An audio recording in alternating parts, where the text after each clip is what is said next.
So the U.S. President Joe Biden kicked off his administration by signing 17 executive orders, many of them instantly seeking to reverse some of his predecessors' policies on immigration, environment, and trade. At the same time, Senate Republicans and Democrats appear to have resumed their rattling in Congress after all seeming rapprochement after they put on display at the inauguration of President Biden and Vice President Kamala Harris. For an update on all of these, we're now being joined by Laurie Laird, our Special Correspondent on U.S. Affairs. Welcome to the program, Laurie.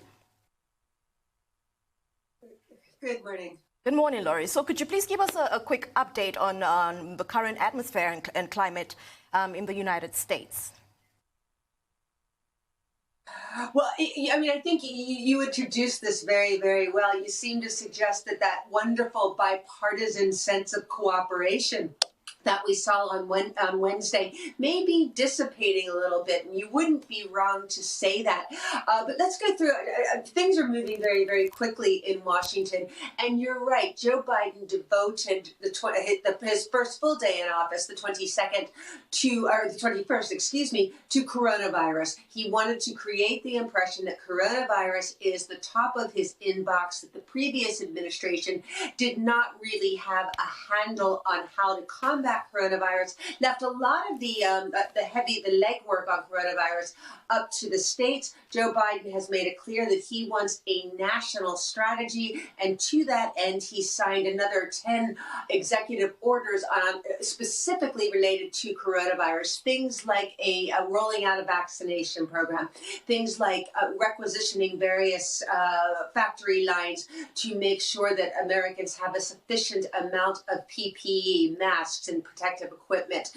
So he's invoked what's called the Defense Production Act, which allows the government to direct private industry to make things that are in the national interest when there is a great deal of national need.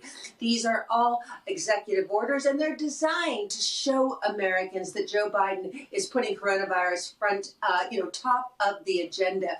Now, whether it's one thing to sign an executive order, the president does have the latitude to do that, but much of what he signed up for yesterday, things like expanding the vaccination program, expanding testing and tracing programs, they're all well and good, but he's going to need money from Congress to actually implement, to roll out those programs. And whether that's forthcoming, whether the two parties can work together, that is an open question. Certainly Chuck Schumer, the new majority leader in the Senate, Mitch McConnell, the now minority leader, but had been majority leader for many years, they have not agreed yet to how various Senate committees should be, how those roles should be allocated. So there is a little bit of antipathy that's growing between the two parties. That sense of bipartisanship seems to be evaporating a little bit. Hasn't completely gone away, but certainly evaporating a bit. Well, Laurie, I'd like to talk about the right-wing media. They seem not to be giving President Biden any breathing space. Fox News didn't even want to play the tape of the inauguration. They put toxin and Hannity on air to rubbish President Biden. The same with Breitbart News, the same with Newmax TV. And you had Rush Limbaugh on radio attacking President Biden. Is this a foreshadowing of what the president is likely to face in the next 4 years? And do you have any idea whether, in fact, this right-wing media is instigated or this is what we should expect inevitably? I mean, that is an excellent, excellent question. And there's been so much discussion of whether ex-President Donald Trump should have been banned from social media.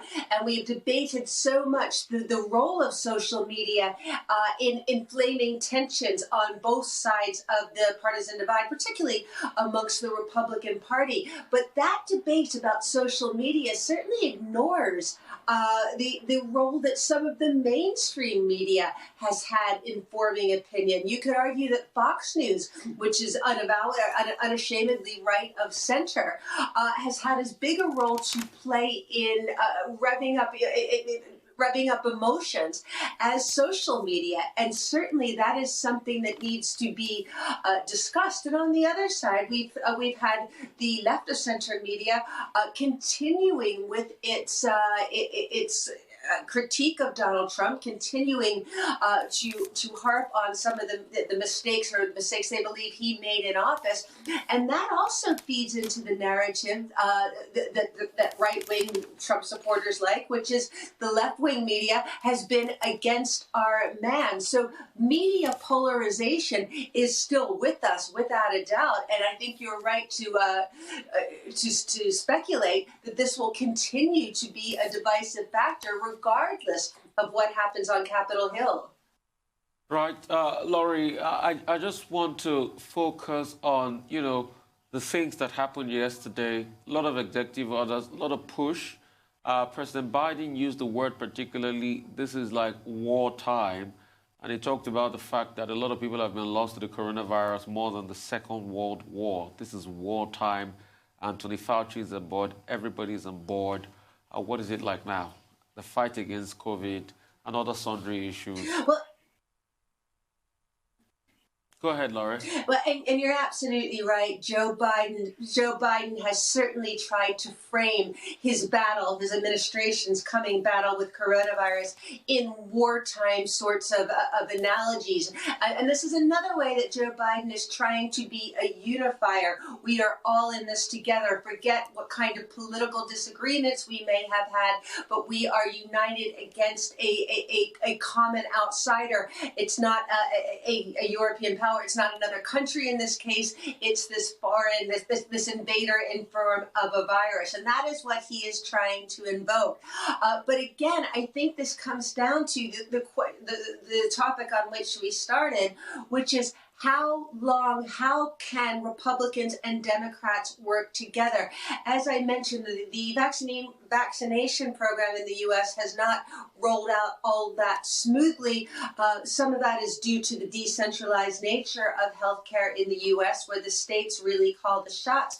Joe Biden would like to put a national umbrella on that. But again, to accelerate vaccination rollout, he needs the money to do that. Now, there was money allocated to accelerate the vaccination rollout in the stimulus package that he introduced last week, but that stimulus package has to get through Congress. And we have Congress right now, as I mentioned, the Senate arguing over the allocation of committee seats. And we have another really big fight on our hands about how to try Donald Trump in the in the Senate, excuse me.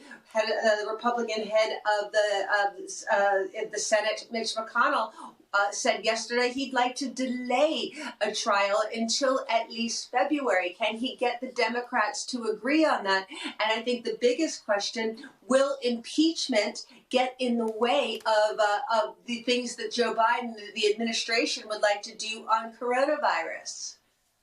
Many thanks, Laurie, for sharing these updates with us. A lot of things have happened in the last few hours alone. And thank you, and enjoy the rest of the day.